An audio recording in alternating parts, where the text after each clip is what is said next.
So a few months ago, I'd be going on some losing streaks. As normal, everyone goes on it, right? And the problem with me and what I was doing is that I would be really deep in the fact that I'm going on these losing streaks. I would be doubting my ability. These setbacks, they would be making me think that I wasn't going to be successful. And while I was always 90% sure, and I am, well, now I'm 100% sure, I'll get into that. But back then I was 90% sure I'll make it, but that is not enough. You need to be 100% focused and 100% knowing that you're going to make it. You need to have the mindset that that you have made it before you even have made it. And that's something I knew, but I didn't pay attention to because, it's always a lingering thought in the back of your head that you might not do it. And I'm here to tell you that, like, that thought, that thing in your head that's telling you can't do it is stupid. It's absolutely stupid and irrational, because it's like a paradox, right? People think they can't make it. The average person, they think they can't make it. It's like, it's just rigged and it's just impossible, right? But if you have that mentality from the get-go, you will never make it. And that's what people don't understand. And that's why people that say, oh, you can't make it, and they'll tell people that, and then someone might try it, but they'll have that thought in the back of their head, oh, this guy told me I can't make it, maybe I can't. And so because you have that doubt, you can't make it.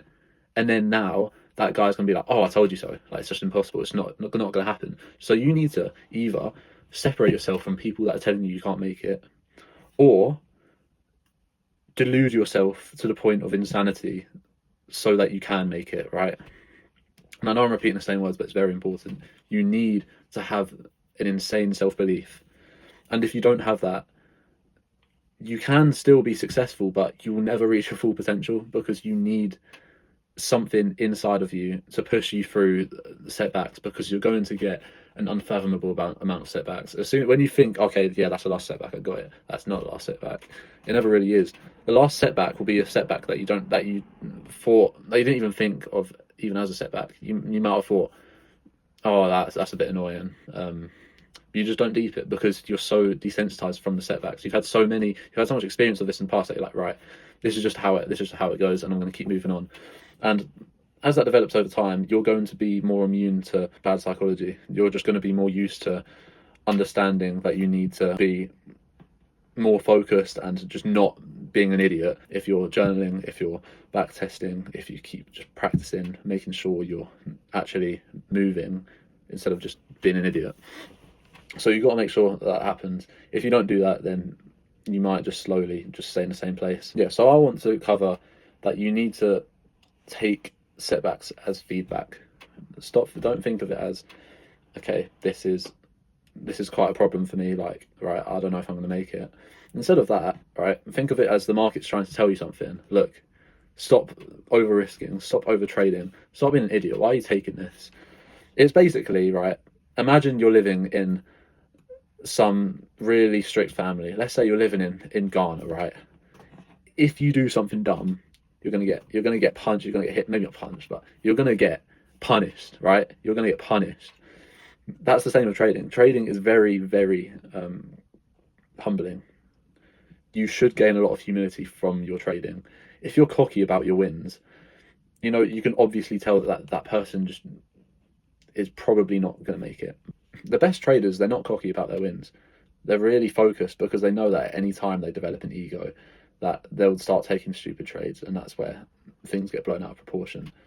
And your progress stops, essentially. You're on an upwards trajectory for 3 months, and then 1 week of a lapse in concentration, you've developed an ego, maybe you got a good payout, and then you're back to square one again. You might have blown your funded, even though you maybe got a few payouts, and then where do you go from there? And then that's the market bitch slapping you, telling you need to fucking lock in and stop thinking you're the GOAT. So that's just one way of why feedback is so important as a trader, and why you shouldn't view setbacks as something bad. And what's even more brilliant about this is that setbacks force you to level up. They force you to be your best self, because if you are not going to quit trading, you can't avoid these setbacks unless you just do the same thing and go into insanity, and you just want to make yourself depressed. Basically, you do this, you keep losing money over years and years. if you don't want that to happen, setbacks are going to force you to level up, because the same mistakes you always make, you're not going to want to make that again. If you're a sane human who isn't in a mental asylum, you are going to want to learn from their mistakes.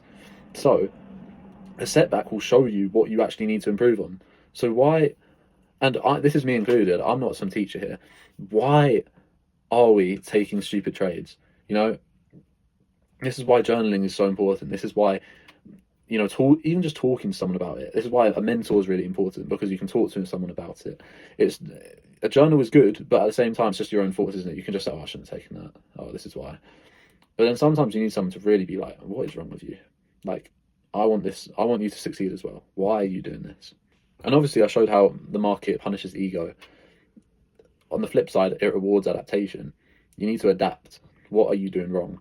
If you're doing something really stupid, it rewards adaptation. Look, I'm going to change this. Instead of risking 2%, okay, when I lose, maybe if I'm on a losing streak, I'm going to risk 0.5% instead. You know, try not to blow these challenges or these funded accounts, and you'll get rewarded for this in the long run, 100%.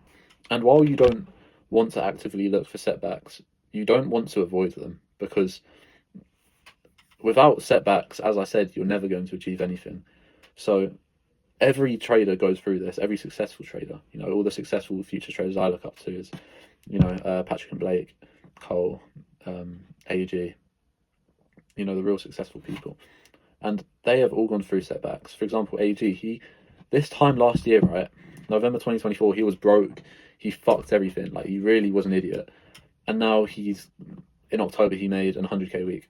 So it shows it can all change really quickly if you lock in and if you just get your shit together. And it's quite therapeutic for me as well to make these videos, because these are the views I really have in myself. Sometimes I'm not the best, and I know I can be better.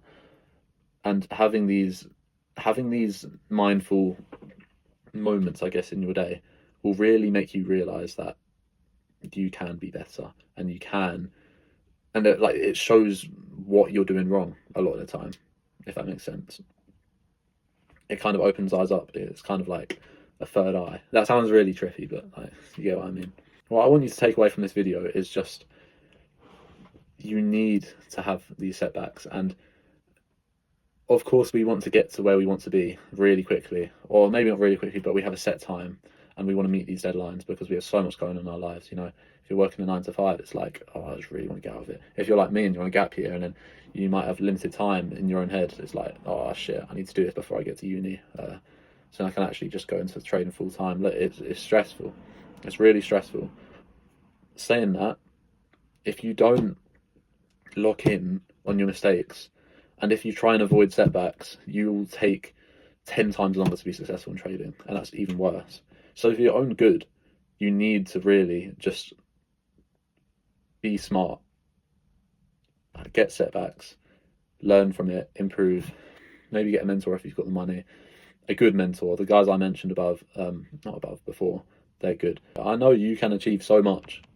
I don't know you, but I know you can, because everyone can. I know I'm going to achieve so much, and I know you're going to achieve so much if you stop avoiding setbacks. So that's what I want you to take away from this video. I hope it has helped with your psychology, with just everything. Have a clear mind in trading, right? If you're not confident with anything in trading right now, maybe you went on a losing streak, back test a little, go on a demo account a little, like, take the longer route, because in the long run, that longer route is going to really be faster. It looks longer now because we can only see it in 2D, but in 3D, it's shorter. I promise you.